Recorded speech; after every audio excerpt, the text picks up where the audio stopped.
আজকে আমরা যেটা শিখবো সেটা হচ্ছে গুণের একটা নিয়ম।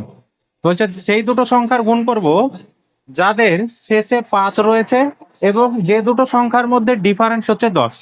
যেমন এখানে উদাহরণ আমরা লিখতে পারি, এখানে আছে 45, এখানে আছে 35, শেষে রয়েছে 5 এবং 45 আর 35-এর ডিফারেন্স হচ্ছে 10। তাহলে এদের গুণের টেকনিক হচ্ছে শেষে আমরা বসিয়ে দেবো 75।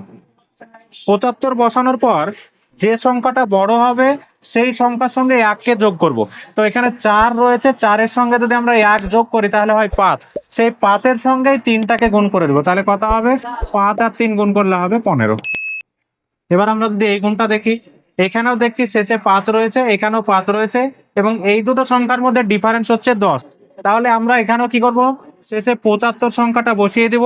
এরপরে যে সংখ্যাটা বড়, এক দশকের যে সংখ্যাটা বড় সেই সংখ্যার সাথে 1-কে যোগ করব। তাহলে এখানে 7 আছে, 7-এর সঙ্গে যদি আমরা 1 যোগ করি তাহলে কত হবে? 8।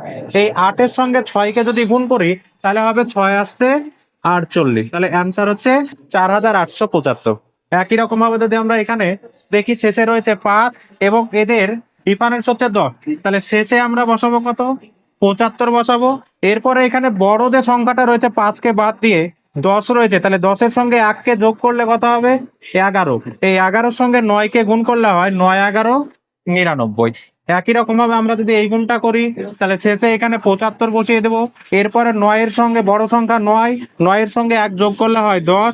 10-এর সঙ্গে 8-কে যদি আমরা গুণ করি তাহলে 8 10 80। 8075 ইজ দা কারেক্ট অ্যান্সার। আশা করি কোনটা বুঝতে পেরেছি, খুব সহজ একটা নিয়ম।